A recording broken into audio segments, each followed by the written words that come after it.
저는 지난 시간에 가정의 위기의 시대에 주님이 우리를 가정의 사명자로 보내신다고 했습니다. 이에 대해 우리가 오해를 해서는 안 되는 것이 교회 사역이 필요 없다거나 등한히 해도 된다는 말은 아니죠.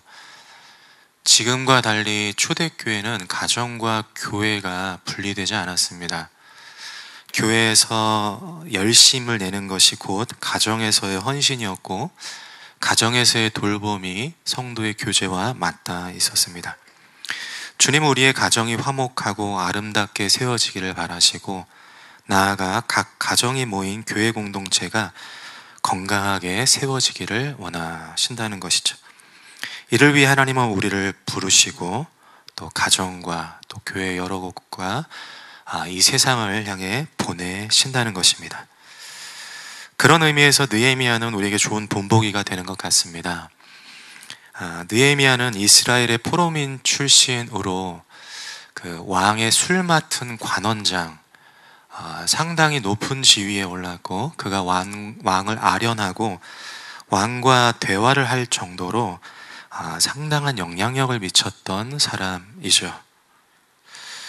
그러던 어느 날 이제 동생 하나니와 이스라엘 사람 몇몇이 예루살렘을 갔다가 돌아와 당시 이 동족이 처한 상황을 느헤미야가 이제 듣게 됩니다. 느헤미야 1장 3절에 보면, 그들이 내게 이르되 사로잡힘을 면하고 남아있는 자들이 그 지방 거기에서 큰 환난을 당하고 능욕을 받으며 예루살렘 성은 허물어지고 성문들은 불탔다 하는지라. 솔직히 느헤미야는 잘 살고 있죠. 예루살렘이 그렇게 힘들다고 해도 나랑 별로 상관이 없다라고 여겨도 될 텐데, 느헤미야가 이렇게 반응합니다. 느헤미야 1장 4절에 보면, 내가 이 말을 듣고 앉아서 울고 수일 동안 슬퍼하며 하늘의 하나님 앞에 금식하며 기도하여. 느헤미야 마음이 너무 아팠던 거죠. 하나님의 부르심입니다. 우리가 하나님의 소명, 부르심이라고 하면 뭔가 명확한 하나님께서 지시하시는 것, 이렇게 해라, 저렇게 해라, 이 일을 감당해라 라고 말씀하실 수도 있지만, 느헤미야서를 보면 하나님께서 느헤미야에게 예루살렘으로 가서 성벽을 건축하라고 하신 말이 한 구절도 없습니다. 즉, 느헤미야는 긍휼한 마음으로 하나님의 소명을 확인한 것이죠. 모든 경우는 아니더라도 하나님의 부르심은 우리의 마음이 향하는 곳일 수 있다는 것입니다. 저는 원래 중고등부 교사였습니다. 애들하고 그냥 신나게 먹고 놀고 그리고 교회 생활을 하고 그게 그냥 마냥 즐거웠는데, 하루는 문득 제 마음, 가슴을 좀 먹먹하게 했던 그 생각이 저한테 이제 돌았습니다. 그게 뭐냐면, 이제 그 당시 흐름이 전도사님들 또 교육자들 하면은 당연히 담임 목회 이렇게 생각을 하시니까, 전사님들이 주일학교 사역을 짧게 하고 그리고 담임 목회를 이렇게 하러 가는 것을 보면서 제 마음이 너무 아픈 거예요. 그럼 우리 애들은 어떻게 하지? 하는 마음이 저한테 있는 거예요. 그리고 애들 편에 서 있는 목회자가 좀 필요하겠다 하는 그런 좀 안타까운 심정, 그 심정이 저한테 있었는데, 생각해보니까 그게 하나님의 부르심이었습니다. 물론 이후에 이제 잠언 16장 9절 말씀으로 소명을 하나님께서 다시 한번 재확인시켜 주셨지만, 어쨌든 저의 마음이 향하는 곳이 이제 우리 아이들이었죠. 우리 성도님들, 여러분의 마음이 닿는 곳은 어디입니까? 저거 어떻게 하지? 하는 안쓰러운 마음이 드는 자리가 어디입니까? 우리 자녀들이 세상 한복판에서 믿음으로 세워지기를 바라는 마음일 수도 있고, 혹 거동이 불편한 어르신들이 신경 쓰이기도 할 것입니다. 장애우분들을 돕고 싶은 마음이 있을 수도 있고, 새가족분들이 더 환대받기를 원하시기도 하겠죠. 혹 저도 이제 이런 감정이 있는데, 다문화 가정과 자녀들이 차별받는 것에 대해서 분개하는 분들도 계실 수도 있습니다. 또 교회가 미적으로 아름다웠으면 하기도 하고, 예배 여러 자리를 섬기길 원하는 마음이 있을 수도 있고, 성도님들이 주차에 불편함이 없었으면 좋겠고, 교회 곳곳에 쓰레기가 보일 수도 있습니다. 교회를 둘러보면 보수할 곳이 굉장히 많아요. 근데 그것은 왜 교회가 이것밖에 안 돼? 라고 불평하기 위함이 아니고, 하나님께서 우리를 부르시는 하나님의 계획, 우리를 초청하시는 자리일 수 있다는 것이죠. 오늘 여러분의 마음에 하나님의 부르심이 닿기를, 그리고 응답할 수 있기를 간절히 소망합니다. 느헤미야는 그렇게 하나님의 소명을 받고 부르심을 따라 이제 예루살렘으로 갑니다. 하나님이 보내신 것이죠. 성경에 나와 있지는 않지만 이를 사명이다라고 얘기를 합니다. 이제 느헤미야는 백성들과 함께 예루살렘 성을 재건해야 하죠. 근데 여기서 우리의 시선을 끄는 대목이 있습니다. 느헤미야는 보냄받은 자리에서 막 열심을 하고 헌신을 이렇게 다짐하고 하기 전에 한 가지를 분명히 합니다. 12절 말씀인데, 12절 말씀 우리 한 목소리로 함께 읽어보겠습니다. 시작. 내 하나님께서 예루살렘을 위해 무엇을 할 것인지 내 마음에 주신 것을 내가 아무에게도 말하지 아니하고 밤에 일어나 몇몇 사람과 함께 나갈새 내가 탄 짐승 외에는 다른 짐승이 없더라. 여기 보면 내 하나님께서 예루살렘을 위해 무엇을 할 것인지 내 마음에 주신 것, 이게 사명이죠. 이게 우리말 성경에는 뉘앙스가 확 와닿지 않는데, 여러분이 괜찮으시면 영어로 읽어드려도 될까요? 제가 이제 영어를 이제 하려고 하는데, 보니까 저희 여기 교회에 통역하시는 분도 계시더라고요. 그래가지고 이게 자신감이 좀 굉장히 떨어지고, 또 제가 영어를 하면서 불편하실 수도 있잖아요. 그 불편하시면 고개를 이렇게 돌리시면 제가 이제 파악을 했다가, 영어로 보면 이게 마음에 이제 확 와닿거든요. 영어로 12절을 보면 What my God had put in my heart to do for Jerusalem 이렇게 되어 있습니다. 그러니까 하나님께서 예루살렘을 위해 할 일을 내 마음에 주셨다 이렇게 되어 있습니다. 주어가 누구냐면 What my God, 하나님이세요. 그러니까 사명을 이끌어가는, 사명을 행하시는 주체가 느헤미야가 아니고요, 하나님이라는 겁니다. 그리고 사명은 무엇이냐면 내가 하나님을 위해 뭔가가 하는 것이 아니고요, 하나님이 나를 통해 무언가를 하시게 하는 게 사명이에요.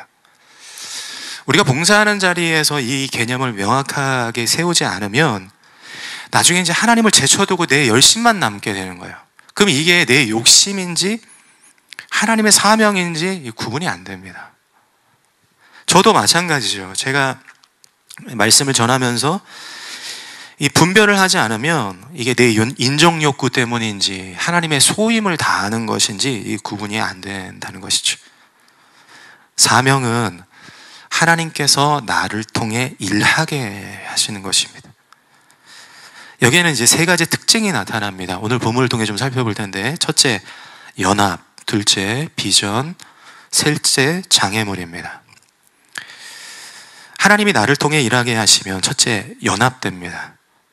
느헤미야는 예루살렘에 도착한 후에 처참한 현실을 직시하고 백성들에게 이제 사명에 동참할 것을 촉구하죠. 17절 말씀 쭉 보시면은 하반절에 예루살렘 성을 건축하여 다시 수치를 당하지 말자라고 얘기를 합니다. 예루살렘 성을 건축하자 이렇게 얘기를 하는 거예요. 그랬더니 18절 하반절에 백성들이 어떻게 하냐면 그들의 말이 일어나 건축하자 하고 모두 힘을 내어 이 선한 일을 하려 하매, 마치 느헤미야가 건축하자라고 한 이 말이 백성들의 입술을 통해서 도시 전체에 메아리 치는 것 같죠. 건축하자, 건축하자, 건축하자. 하나님께서 한화됨을 통하여 역사하신다는 것입니다. 당시 공사가 진행되는 장면을 보면 이게 쉽지 않다는 것을 우리가 알 수 있습니다. 자료를 찾아보니까 작업 대표자만 75명이고 그 전문 직업의 종류만 15가지가 됩니다. 여러분, 우리가 선교를 가는데 자기 분야의 전문가 15명이 있다고 한번 생각해 보세요. 이게 한 목소리가 내는 게 만만치가 않습니다. 또 공사에 참여하는 사람들은 지위나 직업, 성별, 출신, 배경, 교육의 정도, 재정의 형편, 포로로 돌아온 사람들, 남겨진 사람들이 다양하게 섞여 있었어요. 이게 안 싸울 수가 없는 거예요. 그런데 52일 만에 기적적으로 이 성벽이 완공이 됩니다. 어떻게 가능했을까요? 그들이 하나 되었기 때문이죠. 하나님께서 하나됨으로 그들 가운데 일하셨기 때문이라는 겁니다. 하나님은 우리를 보내신 자리에 우리가 동역자들과 연합하기를 바라십니다. 이를 위해 하나님이 우리의 성품을 다루시는데 그것이 바로 우리를 낮추시는 거예요. 겸손입니다. 에베소서 4장 1, 2, 3, 4절을 보면은 이렇게 기록되어 있습니다. 바울이 이런 얘기를 하는데 에베소서 4장 1절 그러므로 주 안에서 갇힌 내가 너희를 권하노니 너희가 부르심을 받은 일에 합당하게 행하여 돼 있죠. 너희가 부르심을 받은 일에 합당하게 행하다가 소명입니다. 어떻게 하느냐? 2절 보십시오. 모든 겸손과 온유로 하고 오래 참음으로 사랑 가운데서 서로 용납하고 3, 4절 말씀 쭉 이어보시면 성령이 하나 되게 하신다 이렇게 말씀합니다. 하나님께서 우리를 통해 일하게 하시면 하나님 우리를 낮추신다는 것입니다. 우리를 낮추고 남을 세워줘야 하나가 되기 때문이죠. 제가 보니까 온누리 비전교회에는 팀 사역을 잘 하시는 것 같습니다. 봉사자분들이 제가 이렇게 보면은 이렇게 겸허하게 이렇게 섬기고 하는 모습들에 제가 개인적으로 감동을 많이 받기도 합니다. 또 제가 경험했던 일화를 좀 소개를 해드리면 좋을 것 같아요. 일전에 그 학생 수련회를 한 적이 있습니다. 그 젊은이 수련회의 성패는 찬양팀에 달려 있다고 해도 과언이 아닐 정도로 비중이 큽니다. 근데 이제 그 수련회를 하면서 이제 찬양팀을 모집을 하는데 우리 이제 다양한 이제 청년들이 이제 모이기 시작한 거예요.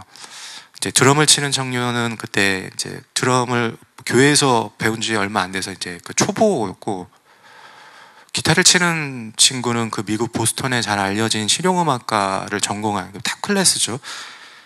좀 부담스럽게 하는데 그 친구가 와서 자기가 하겠다고 좀 경계하긴 했지만 해서 그렇게 와서 이제 찬양팀에 이렇게 꾸려지고 보니까 이게 뭐 여기 한국말만 하는 애들도 있고 영어만 하는 애들, 기타 치는 친구는 이제 영어만 했는데 영어만 하기도 하고, 또 문화가 달라요. 이게 1세와 2세대 그 청년들이 문화도 다르고 또 뭐 실력도 다르고 뭐 다양한 어떤 찬양팀이 구성이 됐습니다.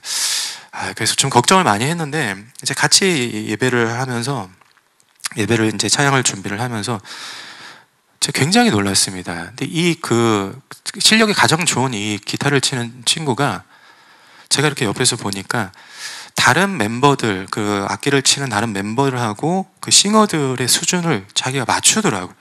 그래서 배려를 하는 거야. 이건 이렇게 하면 어떨까? 저건 저렇게 하면 좋을 것 같은데? 이렇게 얘기를 하면, 그것도 좋다. 그러면은 여기를 이렇게 연주할까? 해가지고 배려하고 상대방의 마음을 헤아리고 그렇게 하면서 이 찬양의 소리가 하나로 모아지는 거예요. 제가 보기에 이 기타를 치는 청년이 성에 차지가 않거든요. 얼마나 화려한 연주와 이 대단한 스킬을 이렇게 뽐내고 싶겠습니까? 근데 그거 하나도 안 하더라고요. 그렇게 해서 이제 수련회 갔습니다. 어떻게 됐을까요? 뭐 성령의 기름 부으심이 넘친 거예요, 예배. 애들이 막 뒤집어지고 뭐 난리가 났죠. 만약에 이 자기의 실력이 가장 좋은 이 청년이 자기 수준의 다른 이 찬양팀 멤버들을 맞추려고 했다면 수련회 가기 전에 팀은 아마 깨졌을 겁니다. 제가 그때 겸손이 어떻게 화합을 이루는지를 그 청년을 통해서 이제 저렇게 해야 되는구나 라고 배우게 되었죠. 하나님은 우리를 낮추어 하나 되게 하십니다. 하나님은 그렇게 일하신다는 것이죠. 그런 의미에서 개인적으로 저 스스로가 감사하는 것 중에 하나가 뭐냐면 저의 외모가 많이 낮아지고 있다, 이거에 감사함을 좀 많이 느낍니다. 옛날에는 좀 그래도 조금은 자신이 있었는데 요즘 왜 이렇게 그 외모에 대한 자신감이 없고 수준이 떨어지는지. 근데 이게 생각해보니까 하나님께서 쓰시려고 하시는 어떤 그런 계획이다라는 생각이 드는 거예요. 그래도 제가 예전에 제가 배우 얘기하면 그래 한 번 들긴 했는데 어떤 배우를 닮았다. 얘기하면 큰일 날 뻔했네. 아무튼 그래서 저는 좀 수준이 낮다 이런 생각을 하는데, 근데 저는 제가 못생겼다고 생각 안 하거든요. 근데 일전에 금요기도회 이렇게 하고 나오는데 권사님들이 저쪽에 모여서 막 이렇게 얘기를 하고 계시는 거예요. 근데 한 권사님께서 저한테 이렇게 얘기를 하신 거예요. 목사님 못생기지 않으셨어요. 그 제가 그날 가서 설교들을 찾아봤죠. 내가 이런 얘기를 했나? 제 외모가 그저 그렇다, 별 볼 일 없다, 요 정도만 얘기를 했지 제가 못생겼다는 얘기 한 적이 없거든요. 어쨌든 저는 제가 못생겼다고 생각하지 않고요. 다만 수준이 조금 낮다, 요 정도로 생각을 하고 있죠. 근데 이게 참 감사한 일이더라고요. 제가 한번 생각해 보십시오. 제가 여기서 조금만 더 잘생겨 보십시오. 그러면 이제 사역을 하는데 제가 조금만 웃어도 저거 눈웃음 친다고 얼마나 질투하고 다 깨지는 거예요. 다 깨지는 거예요, 팀이. 그래서 하나님께서 저를 화합하게 하시기 위하여 이렇게 저를 다루어 가시는구나 하는 생각을 하게 되었습니다. 우리 여러분 중에 저는 그럭저럭 생겼다 하시는 분들 기뻐하십시오. 하나님은 여러분을 이미 쓰실 준비가 되었습니다. 함께하는 이들이 질투할 일도 없고요, 마음에 평안을 주며 오로지 사역에 집중할 수 있도록 하는 얼굴, 얼마나 귀한 하나님의 사명자입니까? 아무도 동의를 안 하시는 것 같은데, 여러분, 우리의 결점과 약함이 도리어 하나님의 일하심, 하나님의 사역, 하나님의 사명을 감당하는 데 장점이 될 수 있어요. 하나님은 이스라엘 백성들을 겸손하게 하나로 모아 성벽을 재건하십니다. 스스로를 낮추고 남을 세워주며 섬기십시오. 하나님은 여러분을 통해 하나님으로 일하실 것입니다. 두 번째는 비전입니다.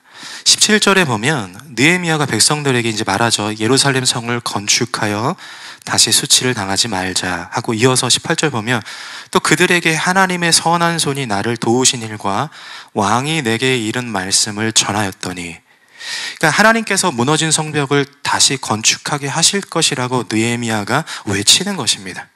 그랬더니 백성들이 그래, 이제 일어나 건축하자라고 응답을 하죠. 근데 여기 보면 백성들의 결단에 독특한 점이 있습니다. 17절에 보면 느헤미야는요, 성을 건축하자고만 했는데 백성들은 일어나 건축하자라고 얘기를 했어요. 일어나라는 단어를 그 백성들이 자기 입으로 고백을 한 거죠.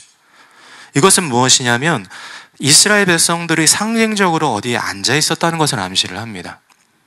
그 자리가 어디입니까? 17절에 보면 느헤미야가 고백하죠. 수치의 자리입니다. 당시 예루살렘 성은 불타고 다 허물어졌습니다. 적들이 쳐들어와서 백성들이 수고하여 얻은 결실들을 다 빼앗아가고 폭력을 가했습니다. 그들은 그저 상처에 함몰되어 일어나지 못했다는 것이죠. 그런데 제가 이제 느헤미야서를 계속 묵상하면서 놀라운 사실을 하나 발견하게 되는데, 느헤미야서 어디에도 성벽이 언제 누구에 의해 어떻게 무너졌는지 단 한 구절도 말하지 않습니다. 생각해보면 이 사건이 트라우마잖아요. 이스라엘 백성들에겐 충격이란 말입니다. 이 아픔과 상처가 시도 때도 없이 치고 올라오는 상황인 거예요. 근데 그들이 하나님이 주시는, 느헤미야가 성벽을 건축하자, 하나님께서 이 일들을 이루실 것이다 라고 비전을 보여주니까 이스라엘 백성들의 상처가 싹 가신 것이죠. 하나님은 사명자를 과거에서 일으켜 세워 하나님께서 이루실 놀라운 비전으로 나아가게 하십니다. 태어난 지 19개월 되었을 때 뇌촉 수막염에 걸려 청각과 시각을 모두 잃은 헬렌 켈러는 맹인으로 태어나는 것보다 더 불행한 것이 무엇이냐는 질문에 시력은 있으나 비전이 없는 것이라고 대답을 했습니다. 볼 수 없는 인생은 생각을 해봐도 너무 최악이죠. 그녀가 쓴 사흘만 볼 수 있다면 이라는 책 제목에서 그 심정이 우리에게 조금이나마 다가오는 것 같습니다. 그러나 그녀는 절망의 바닥에 쓰러져 있지 않았어요. 그녀의 고백을 들어보십시오. 이렇게 얘기합니다. 믿음은 하나님이 나를 위해 준비하신 아름다운 미래를 보게 한다. 저는 이 믿음이라는 단어를 사명으로 바꾸어 고백하고 싶습니다. 사명은 하나님이 나를 위해 준비하신 아름다운 미래를 보게 한다는 것이죠. 사랑하는 성도님들, 부르신 자리로 나아가십시오. 주를 위해 정신없이 한번 뛰어보세요. 긁히고 피멍이 들고 따끔해도요, 그거 신경 쓸 겨를이 없습니다. 왜냐하면 저 앞에 보이는 목표에 대한 기대감이 훨씬 크거든요. 하나님이 어떻게 나를 통해 이루실지, 하나님께서 나를 통해 어떻게 역사하실지, 어떤 꿈을 꾸고 비전을 보게 하실지, 그 마음이 훨씬 더 크기 때문이죠. 혹 지금 과거 수치의 자리에서 헤어나오지 못하는 분들 계십니까? 일어나십시오. 하나님께서 부르십니다. 혹 예전에 아픈 기억 때문에 아무것도 못하는 분 계십니까? 혹 과거만 탓하고 있지는 않습니까? 하나님의 사명으로 뛰어드십시오. 트라우마로 인하여 잠 못 이루는 분 계십니까? 하나님이 여러분을 통해 하실 일들, 그 놀라운 비전을 꿈꾸고 바라보십시오. 하나님은 여러분이 사명에 헌신하기로 결단할 때에 내일에 대한 부푼 기대감으로 일하실 것입니다. 그러니 일어나십시오. 세 번째는 장애물입니다. 백성들이 이제 기대감을 가지고 헌신할 준비가 되어 있습니다. 그런데 본문의 마지막 장면에서 뜻하지 않은 상황이 전개되고 있죠. 19절 말씀, 우리 19절 말씀 함께 읽어보겠습니다. 시작.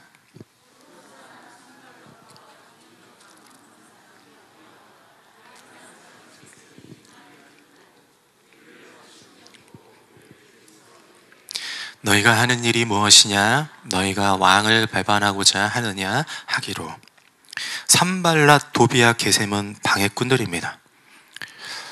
한번 생각해 보십시오. 어떻게 이럴 수 있습니까?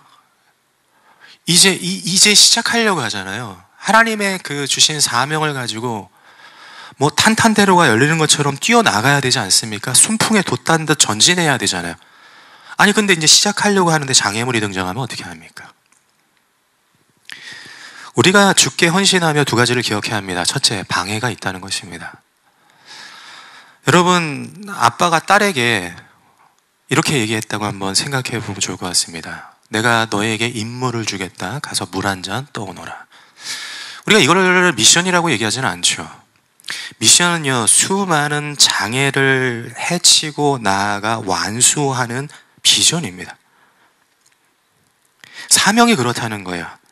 여러분, 봉사하며 비판도 받고 때론 모함도 듣고 누군가의 말로 무시당한다고 느낀다면 잘하시는 거예요. 사명은 방해가 있기 때문이죠. 두 번째, 그럼 하나님은 왜 그런 인간들을 왜 내버려 두는가 하신 겁니다. 느헤미야서에 보면요, 이 산발랏, 도비아, 게셈, 좀 욕 같긴 하네요. 제가 얘기하고 나서 산발랏, 도비아, 게셈. 네.